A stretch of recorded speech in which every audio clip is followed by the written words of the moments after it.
Bendiz a minha alma ao Senhor e tudo que há em mim, bendiga o teu santo nome. Bendiz a minha alma ao Senhor e não te esqueças de nenhum dos teus benefícios. Abramos nossas Bíblias, queridos irmãos, no livro de Gênesis,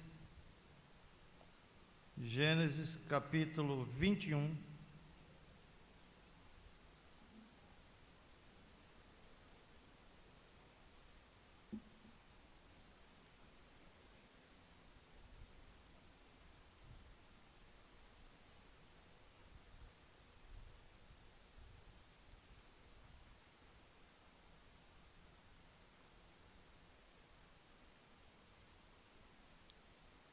Nós vamos discorrer dos versículos 8 a 21, mas eu vou ler apenas agora os versículos de 8 a 10.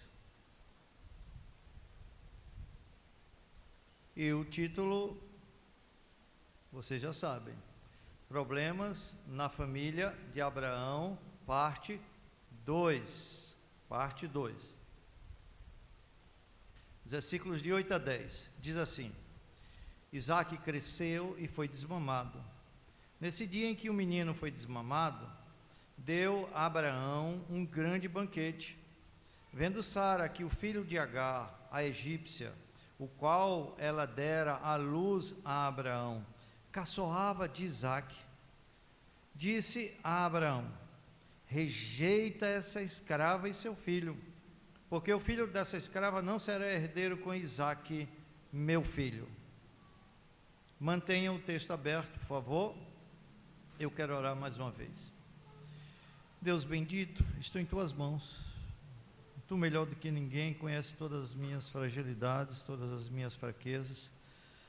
E tu sabes o quanto eu dependo de ti, unicamente de ti, totalmente de ti.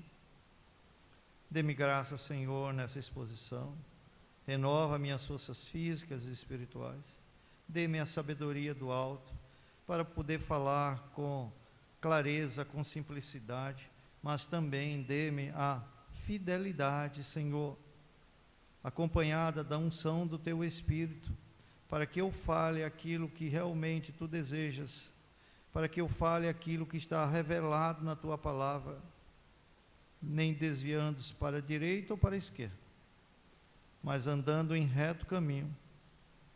Abençoa, Senhor, a minha pregação nesse instante. Que o Teu Espírito opere na minha vida e na vida da Tua igreja. Dê a graça à Tua igreja de receber essa palavra com alegria no coração. E assim seja edificada, crescendo na graça e no conhecimento de Cristo Jesus. É desse modo que nós oramos, em nome de Jesus. Amém.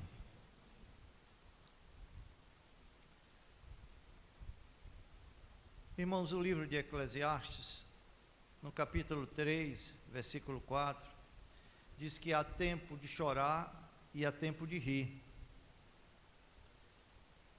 E esse é um bom retrato da vida cristã nesta terra. Enquanto estamos aqui na terra, devemos esperar tanto alegrias quanto tristezas, tanto riso quanto lágrimas.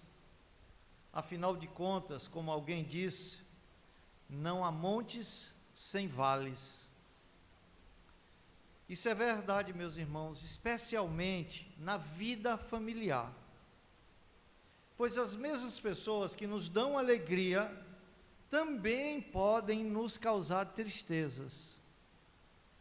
Os relacionamentos podem tornar-se desgastados e mudar de uma hora para outra, como mostra o texto que vamos analisar nesta noite, Gênesis 21, de 8 a 21.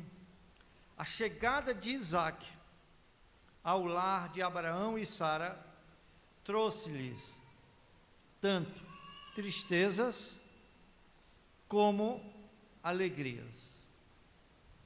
Trouxe-lhes tanto tristezas como alegrias.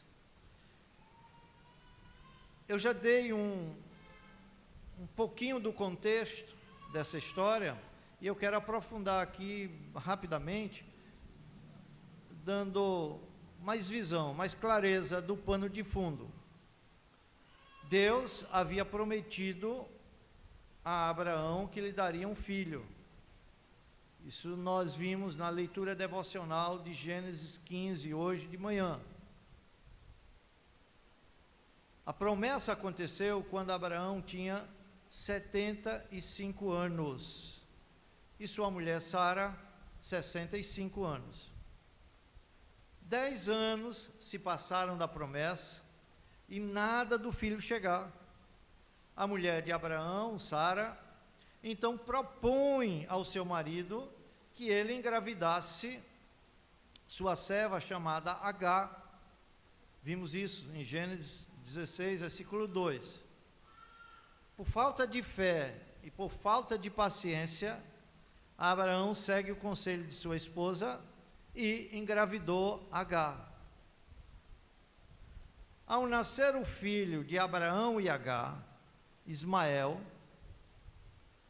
Sara e a serva egípcia começam a ter problemas de relacionamento, culminando na fuga de Agar e no retorno, porque o anjo vai encontrá-la lá no deserto e manda que ela retorne à sua senhora. Muito bem. 25 anos depois dessa primeira promessa,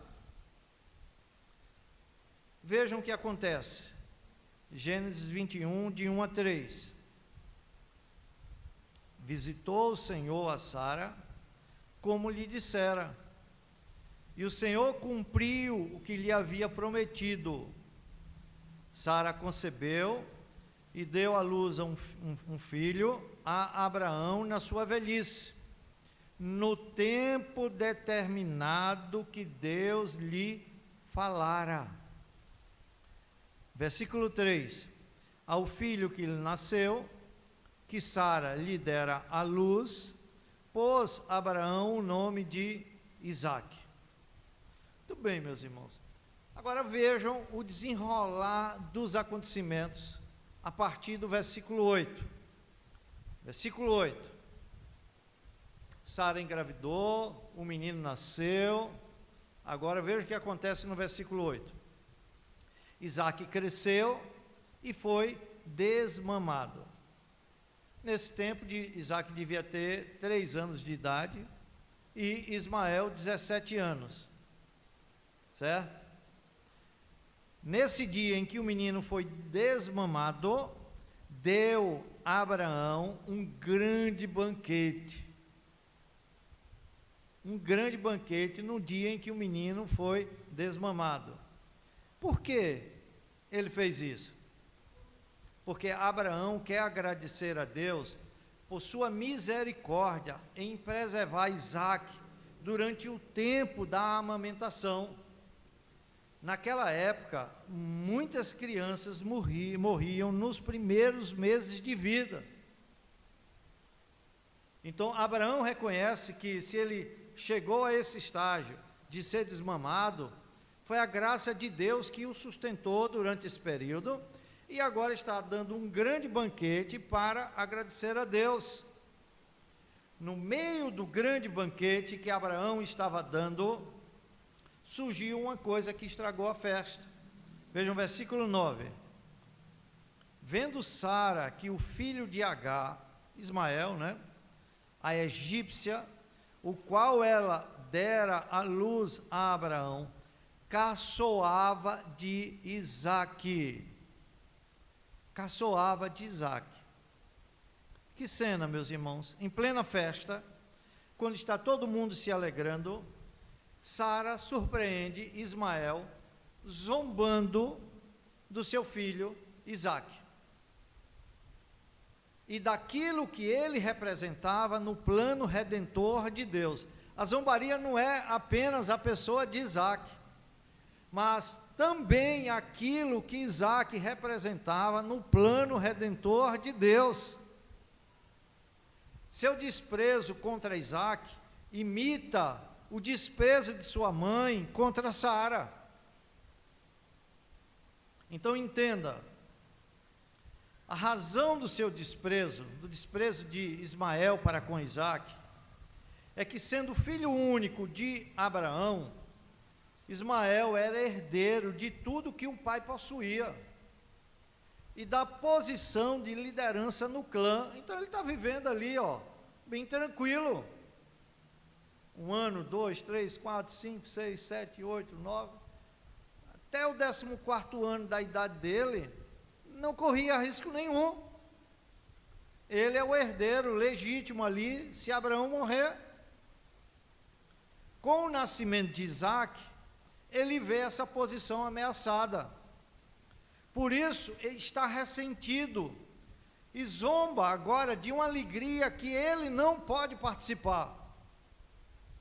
Não é sem razão que em Gálatas, no capítulo 4, versículo 29, Paulo chama isso de perseguição. Quando diz, a leitura devocional que nós fizemos agora à noite, como porém outrora o que nascera segundo a carne, Ismael, perseguia ao que nasceu segundo o Espírito, Isaque, assim também agora. Então Paulo chama essa zombaria de perseguição, daquele da carne contra aquele do Espírito. Por outro lado, meus irmãos, Sara entende que Deus havia planejado a sucessão, e essa sucessão deveria ser estabelecida pela linhagem de Isaque, e não quer deixar nada para Ismael. Sara capta a trajetória sinistra da zombaria de Ismael e as proporções que isso poderiam alcançar lá no futuro. E o que ela faz nesse instante? Versículo 10.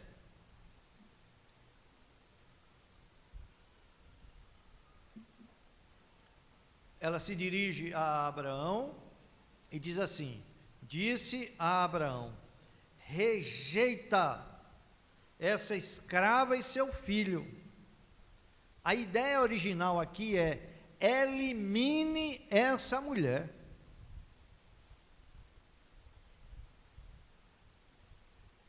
Por certo, meus irmãos, Agar incentivava a perseguição de Ismael, perseguição que ele fazia a Isaque. Havia um desprezo de Agar para com Sara, e esse mesmo desprezo ele mostra para com Isaque. E Sara dá ao seu marido a razão para ele tomar essa decisão: elimina essa mulher. Não quero ver mais essa mulher aqui em casa. Na sequência do versículo 10, ela dá a razão. E a razão é essa: porque o filho dessa escrava não será herdeiro com Isaque, meu filho. Percebam que Sara está dando uma ordem ao seu marido, usurpando o governo da casa e desejando ser obedecida. Sara era uma mulher nobre, mas de um temperamento muito forte, e ela deseja ser obedecida. Ela está pervertendo aqui o propósito da criação. Além de que o pedido de Sara fere a sensibilidade e o amor de Abraão como pai. Calvino, em seu comentário de Gênesis, especificamente nessa passagem, ele diz o seguinte, preste atenção à citação, abre aspas: embora não negue que Sara, sendo movida por sentimentos femininos, excedeu os limites da moderação, não duvido que a sua língua e mente foram governadas por um impulso secreto do Espírito, e que todo este caso foi dirigido pela providência de Deus. Irmãos, é maravilhoso ver que, apesar da ira de Sara, da irritação de Sara, Deus soberanamente está governando todos os detalhes dessa história. e está fazendo com que ela caminhe para o cumprimento dos seus propósitos redentores. A verdade é que Deus está agindo através da ira de Sara. Até a ira do homem há de louvar a Deus. Então percebam, aqui está estabelecida uma crise familiar. Um pai que tem que lançar fora um filho. Lançar fora Agar não seria tão cruel para Abraão, principalmente naquele contexto, haja vista que ela era uma escrava egípcia. Mas lança fora um próprio filho, é como se Sara desse um ultimato a ele. Olha, ou você faz isso logo, ou a coisa aqui vai pegar fogo. Então está estabelecida a crise familiar. E Deus age nesta crise familiar para concretizar o seu propósito redentor na história. Você não pode perder isso de vista. Irmãos, conosco não é diferente. Tempo de crise, seja ela pessoal ou familiar, é tempo de Deus agir na nossa vida. A grande pergunta para nós nesse instante é a seguinte: como Deus demonstra o seu agir em meio à crise familiar de Abraão? Como? E eu quero mostrar duas maneiras como Deus age na crise familiar de Abraão e como Ele age também nas nossas crises familiares. Em primeiro lugar, Deus usa a crise da família de Abraão para revelar seus propósitos. Sara chega para Abraão e diz que Ismael não pode ser coerdeiro com Isaque. Ele tem que ser lançado fora, ele tem que ser deserdado. Mas o fato de Abraão ter que lançar fora Agar e Ismael não é coisa fácil. Vejam o versículo 11.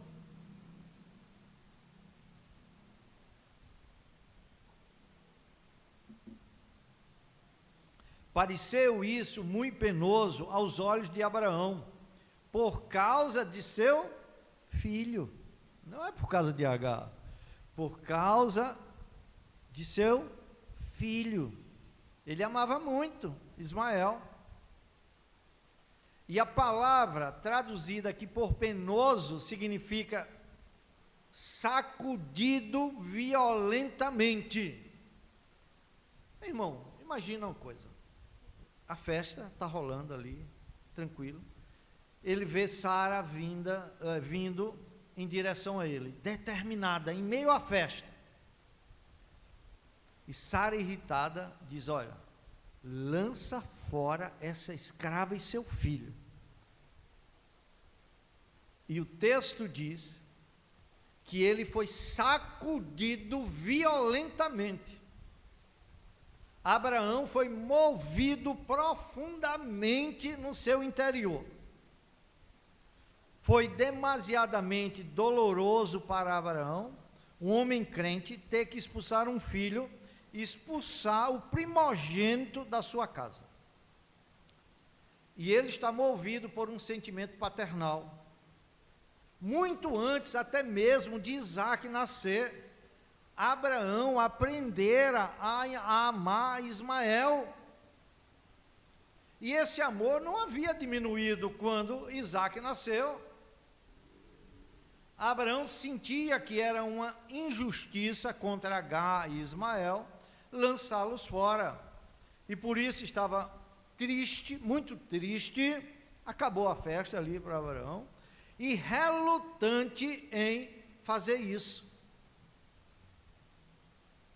Em sua mente, provavelmente, passava o seguinte pensamento: quem tem um, não tem nenhum. E se Isaque não sobreviver, como ficará a minha descendência? Notem, o filho de Agar era uma garantia extra do cumprimento da promessa. no caso de que algo acontecesse com Isaac. Era uma reserva que ele tinha, uma carta na manga. Que confusão, né, meus irmãos? Que confusão. Ele não está disposto de maneira nenhuma a abrir mão dessa reserva. Ainda bem que Deus vai interferir nessa situação, vai intervir nessa situação. Somente depois que Deus confirmou as palavras de Sara, é que Abraão foi capaz de tomar a atitude de expulsar Ismael. Vejam o versículo 12, parte A apenas.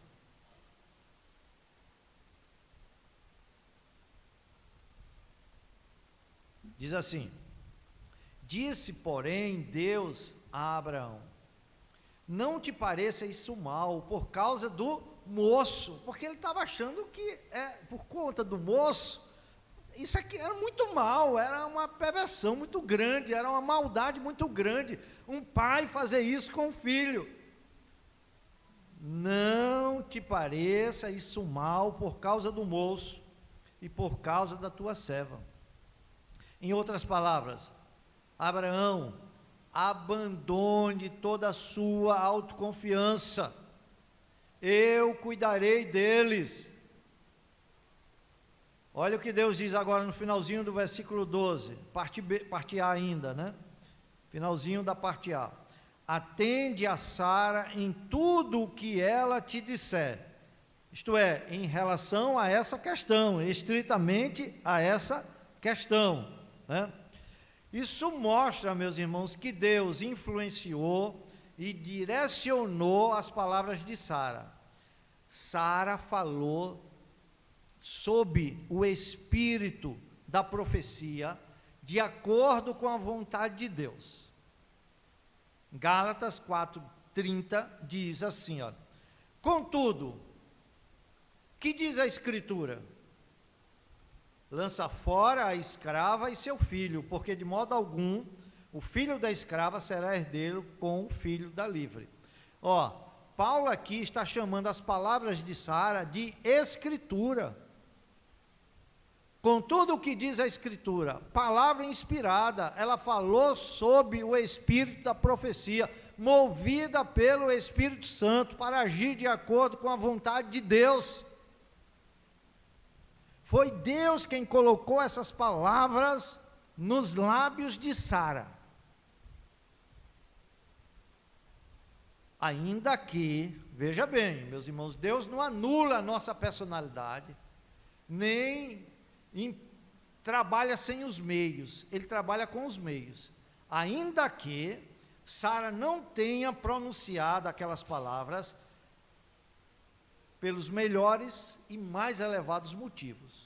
Era real aquele desejo de deserdar Ismael e jogar Agar no deserto, se fosse para morrer, que morresse.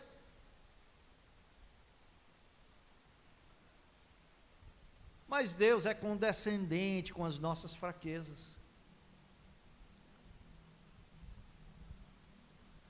Geralmente, Ele vem em nosso socorro e aqui não é diferente.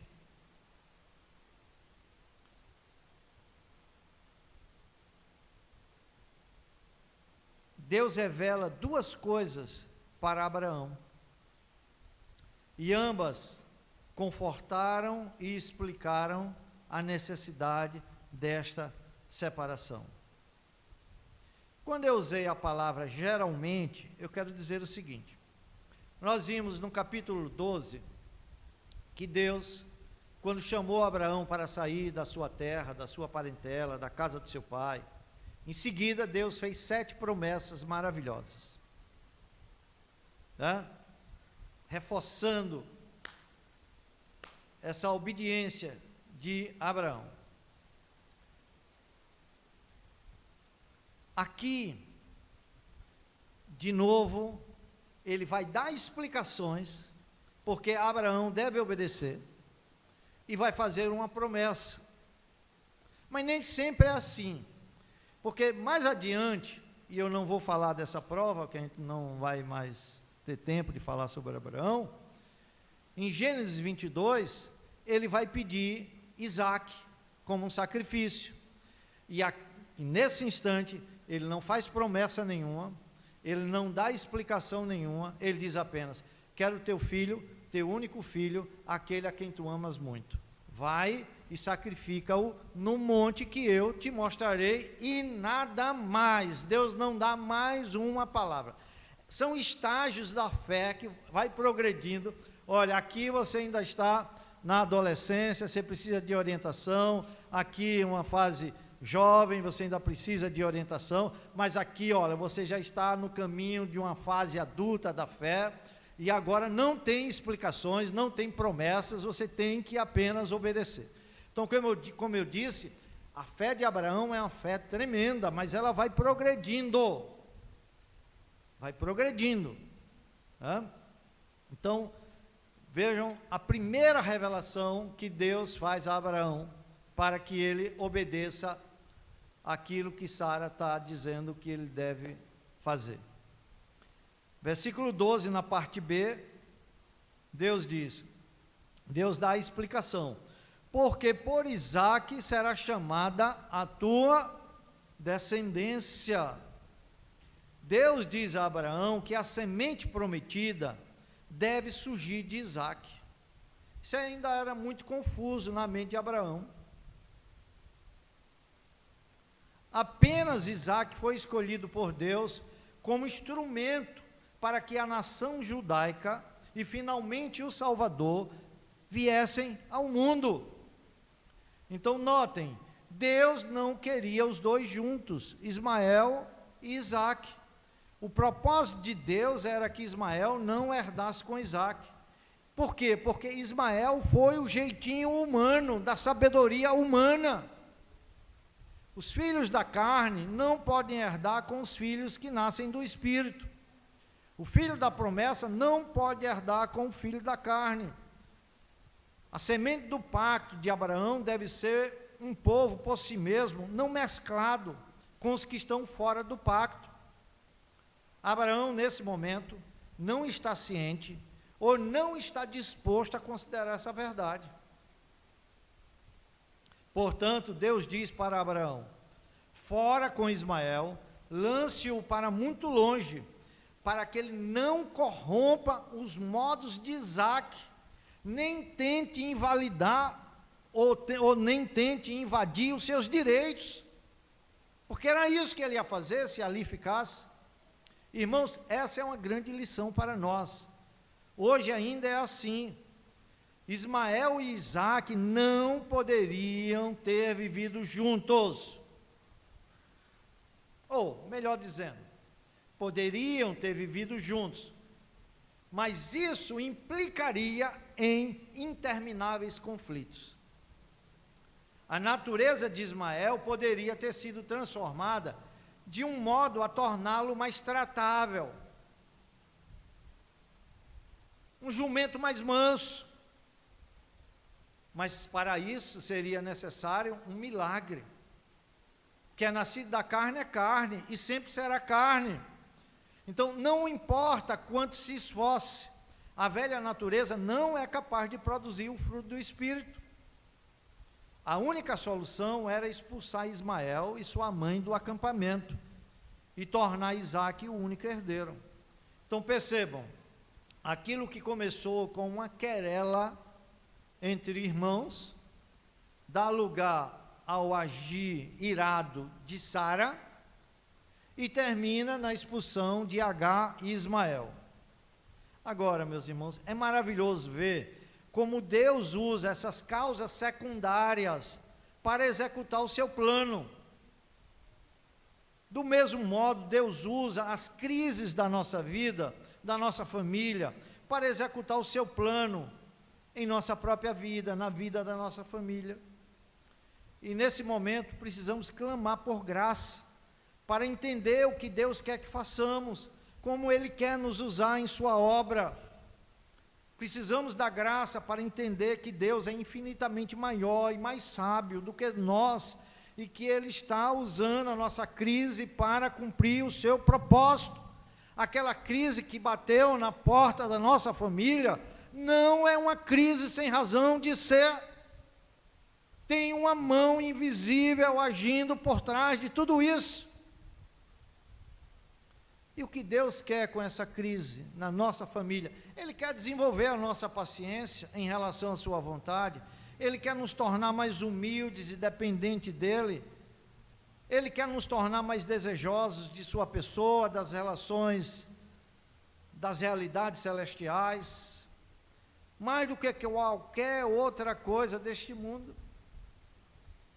E Ele quer nos impulsionar a confiar nele em todas as circunstâncias da nossa vida, até mesmo em nossas crises familiares. E mais, Ele quer despertar a nossa consciência para os nossos pecados. Pecados que muitas vezes não enxergamos. Se Ismael está ali, e se ele é o causador de problema, Abraão e Sara deviam lembrar que foi o pecado deles, a causa da crise que eles estão vivenciando 15 anos depois. Mas Deus revela uma segunda coisa para Abraão, e está no versículo 13. Mas também do filho da serva, olha a promessa aqui: farei uma grande nação, por ele ser teu descendente. Por ele ser teu descendente, farei dele uma grande nação. Aqui Deus confirma a promessa feita a Abraão, lá em Gênesis 17, 20. Deus iria abençoar e cuidar de Ismael por causa de Abraão. E sem dúvida confortou o coração de Abraão e o dispôs com maior tranquilidade para a obediência. Versículo 14.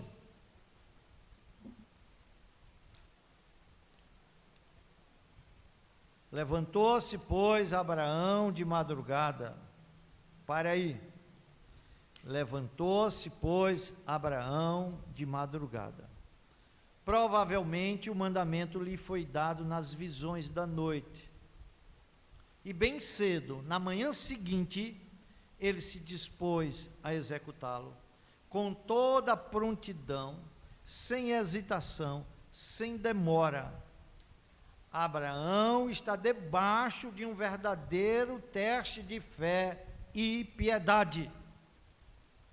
Ele é obrigado a negar a si mesmo, renunciar às suas afeições naturais de pai. No entanto, Abraão não relutou em fazer, logo cedo, aquilo que ele sabia ser a vontade de Deus. Observem que aqueles que fazem a vontade de Deus, sinceramente, o farão rapidamente. Uma obediência demorada tem muito pouco valor. Enquanto nós nos demoramos, o tempo é perdido e o coração é endurecido. O que tens que fazer, faze-o depressa. O que Abraão deve fazer, ele vai fazer.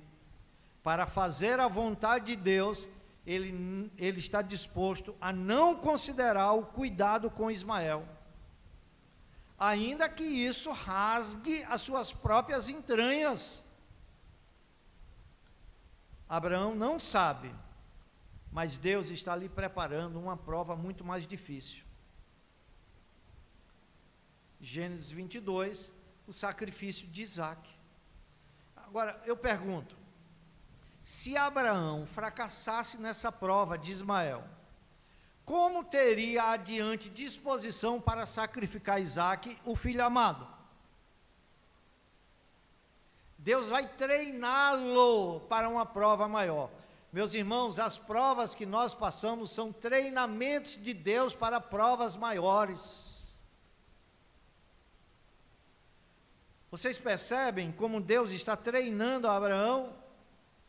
E como Ele nos treina para provas maiores e mais difíceis? Versículo 14, parte B. Disposto a obedecer a Deus, veja o que Ele vai fazer. Toma logo as providências. Eu acho que ele não dormiu essa noite. 4 horas da manhã, 4h30, ele já estava tomando as providências. Tomou pão.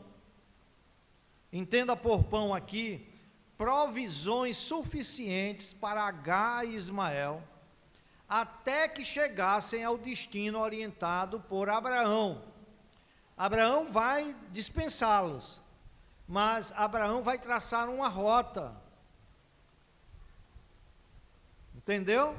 Ele vai traçar uma rota, e ele, conhecedor daquela região, sabe que aquele pão é suficiente para que eles cheguem naquele lugar e reabasteça-se de provisões. Olha aí a sabedoria humana entrando no processo. Deus não deu nenhuma orientação a ele nesse sentido. Muito bem. E um odre de água, aproximadamente 12 litros de água. A água suficiente para durar até que chegasse ao próximo poço especificado por Abraão. Está tudo sob ordem, tudo sob controle. E diz o texto: pô-los às costas de Agar, deu-lhe o menino e a despediu. Pare aí um pouquinho. Ao se opor ao fato de Isaac ser o herdeiro, Agar e Ismael mostraram falta de fé em Deus. A oposição que eles fizeram demonstra falta de fé em Deus. Demonstra também insubmissão aos propósitos de Deus. Então, eles, Agar e Ismael, estão sendo disciplinados e punidos pelo Senhor, pela sua incredulidade. Eles não creram nas promessas de Deus e zombaram do herdeiro, e não submeteram aos propósitos redentores de Deus, e estão sendo punidos. Os males que eles vão sofrer doravante devem ser atribuídos a si mesmos. Parte C do versículo 14. Ela saiu, andando errante pelo deserto de Beceba. Meus irmãos, aqui surge um imprevisto. Eles têm uma rota traçada, mas surge um imprevisto. Ismael e Agar se perderam no deserto. Perdidos no deserto, a água acabou, e desesperados, entregaram-se à sua sorte. Vejam, essa experiência de Agar foi bem diferente da primeira experiência que ela teve no capítulo 16, quando ela fugiu da casa de Sara, que o anjo o encontrou lá no deserto. 16 anos antes, ela havia encontrado uma fonte, mas dessa vez ela não via esperança alguma. Aí a pergunta é: teria Deus desamparado Agar e seu filho, deixando de cumprir a sua promessa a Abraão, que eu cuidarei deles? Isso é o que veremos no segundo e último ponto da nossa palestra. Em primeiro lugar, vimos que Deus, em meio à crise da família de Abraão, revelou o seu propósito. Olha, Abraão, o herdeiro é Isaac. Deus bateu o martelo para ele. Então foi necessário que houvesse essa crise familiar para que ele ganhasse esse entendimento. Não era para Ismael estar ali, e já passou do tempo, muito tempo, em que ele devia ter sido expulso. E agora, Isaac é desmamado e não vai aprender os maus costumes de Ismael, um pagão, um ímpio. Nem Deus vai deixar que ele venha invadir a herança de Ismael. Muito bem, então Deus deixa claro o seu propósito através dessa crise. Mas, em segundo e último lugar, Deus usa a crise da família de Abraão para revelar sua bondade. Lembre-se que nós paramos aonde Agar está lá no deserto, sem comida e sem água. E Deus havia prometido a Abraão que cuidaria deles. Não tendo água, Agar e Ismael ficaram vagueando pelo deserto de Beceba, aguardando a morte. Somente Deus poderia ajudá-los. Vejam os versículos 15 e 16. Tendo-se acabado a água do odre, colocou ela o menino debaixo de um dos arbustos, e afastando-se, foi sentar-se defronte, à distância de um tiro de arco, mais ou menos 700 metros. Agar distanciou-se tanto de seu filho, que não podia nem vê-lo, nem ouvi-lo. Nem vê-lo, nem ouvi-lo. Porque dizia: assim não verei morrer o menino. E sentando-se em frente dele, isto é, direcionada a ele, ela está numa distância de 700 metros, lembre-se, ela não está vendo o menino, mas está na direção dele. Levantou a voz e chorou. Vejam, enquanto existia água, existia a luta pela sobrevivência. No deserto, quando a água acaba a esperança. Ismael já está desidratado, desmaiando de sede, o sol é implacável, a areia quente fere seus pés, o cenário é de desespero. Agar só espera o fim, a morte. Então Agar arrasta o filho e o coloca debaixo de um arbusto, de uma sombra, uma pequena sombra, coloca Ismael no leito de morte e se afasta.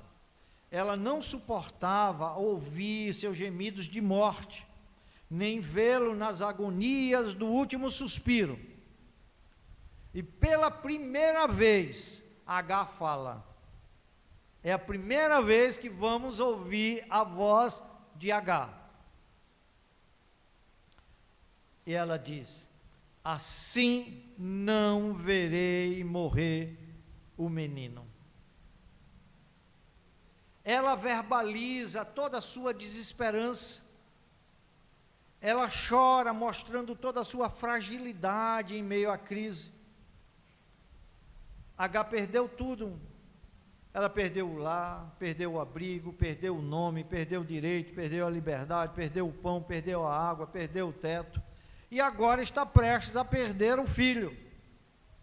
Agar experimenta a crise de esperar, o que só faz desesperar. Agar não consegue enxergar Deus nessa situação.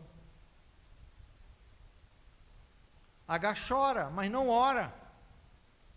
Irmãos, chorar sem orar é a configuração do mais alto pessimismo humano.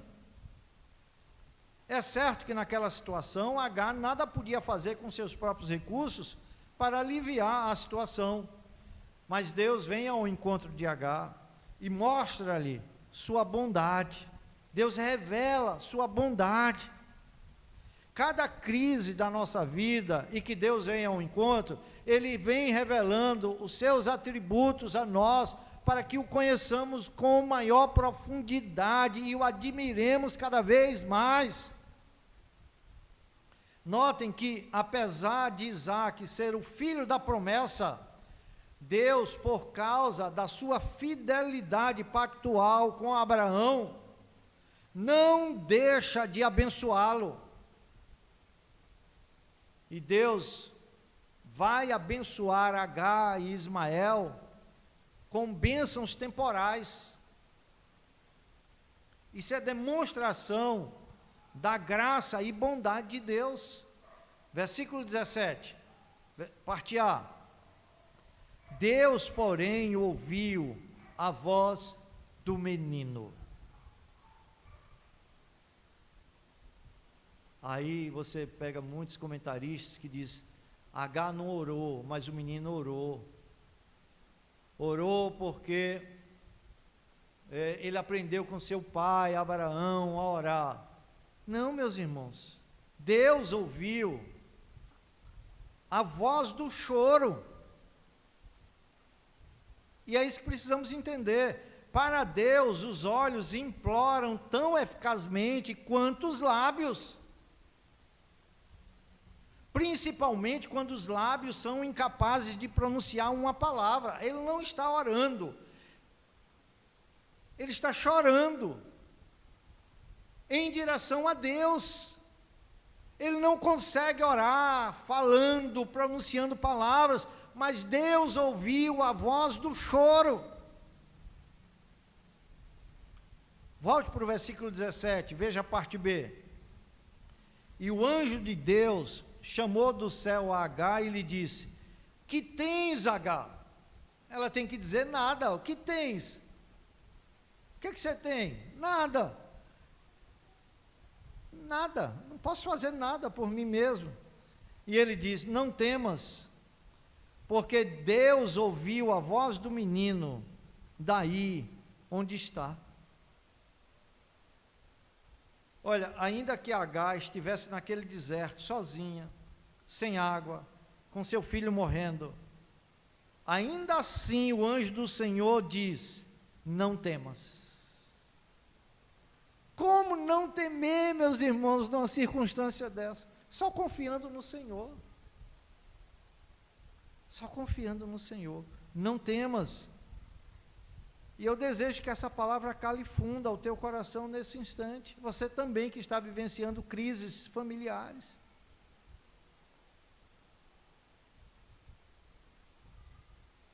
Não temas. Irmãos, enquanto estiver a presença de Deus contigo, não precisará temer a circunstância, por mais difícil que se levante contra você. O conselho para você é o mesmo que o anjo deu a Agar. Veja o conselho que o anjo deu a Agar, versículo 18.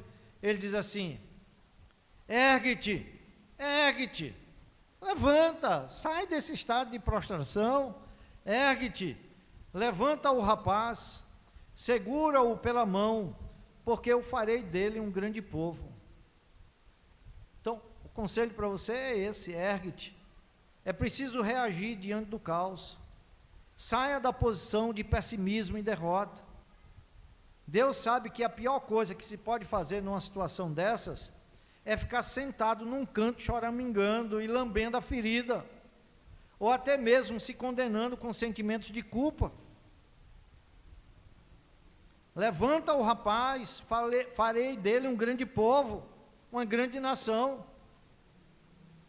Agar olhou para o futuro de seu filho, e o que ela viu? O fim imediato, a morte. Deus olhou para o seu filho, e vê nele uma grande nação. Vejam, que final maravilhoso tem essa história. Versículo 19.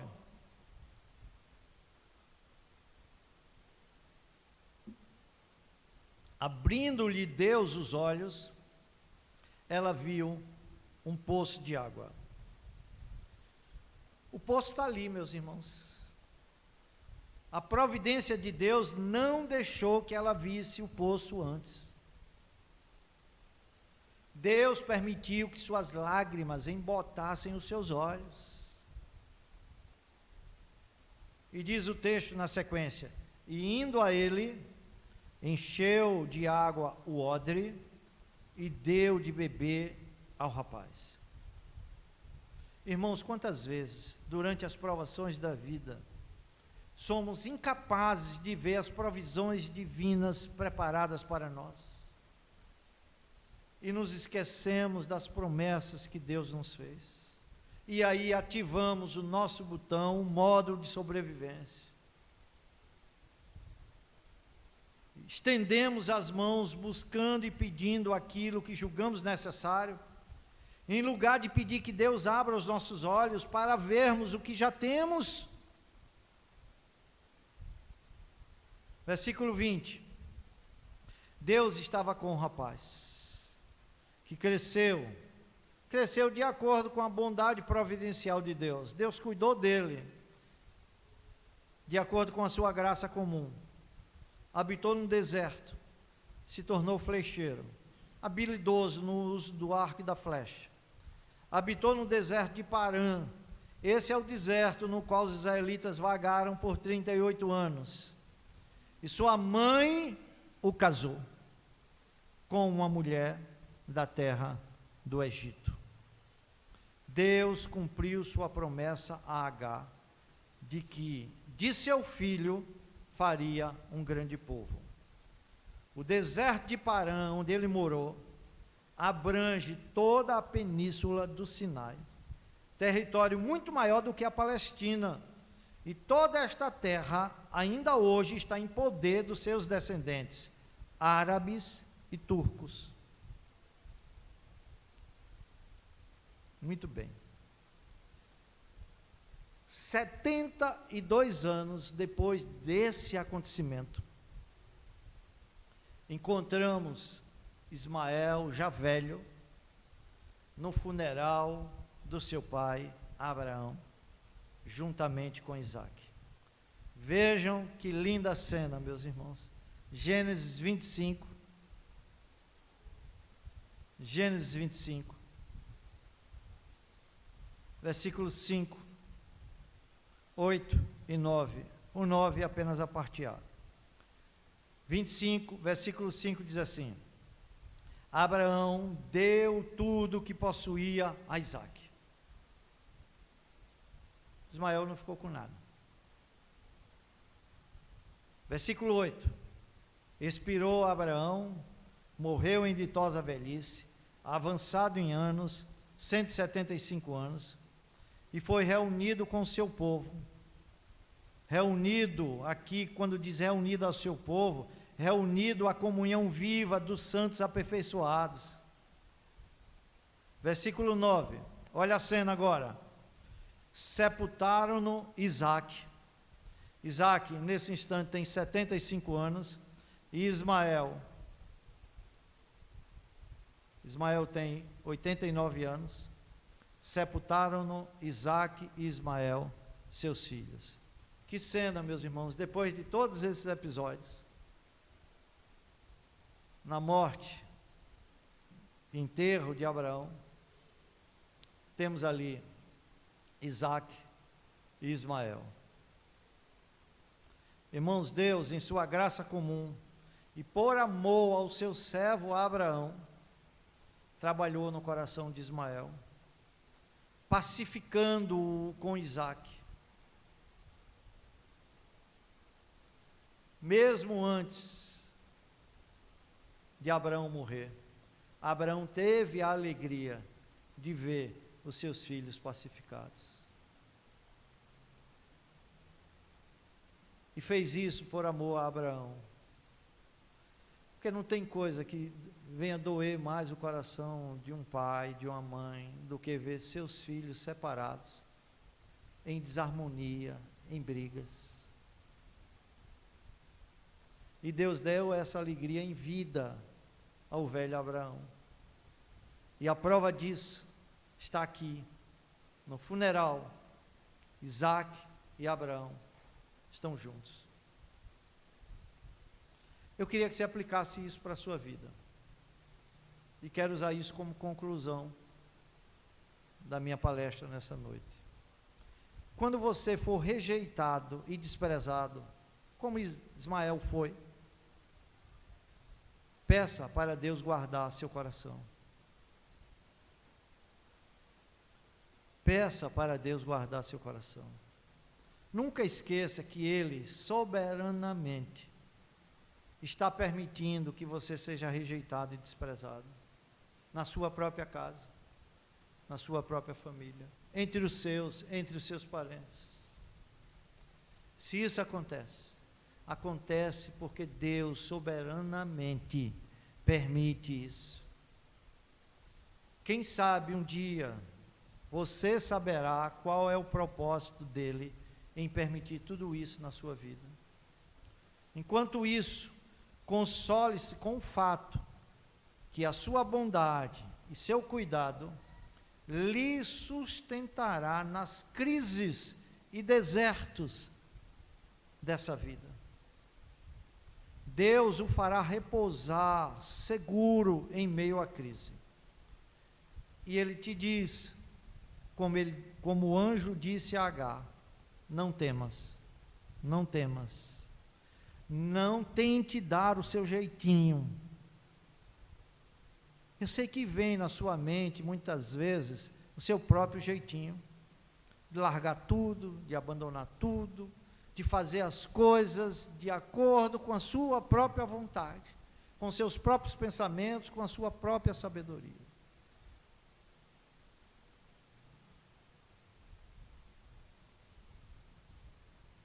Nesse instante, em que você se sentir oprimido, pressionado, premido por essas circunstâncias, e desejoso no coração de tomar isso em suas próprias mãos e agir de acordo com a sua maneira, você deve lembrar-se, você deve se lembrar do pacto eterno que Deus fez com você em Cristo, e dizer com toda a segurança: o Senhor dos Exércitos está comigo, o Deus de Jacó é o meu refúgio, não temerei.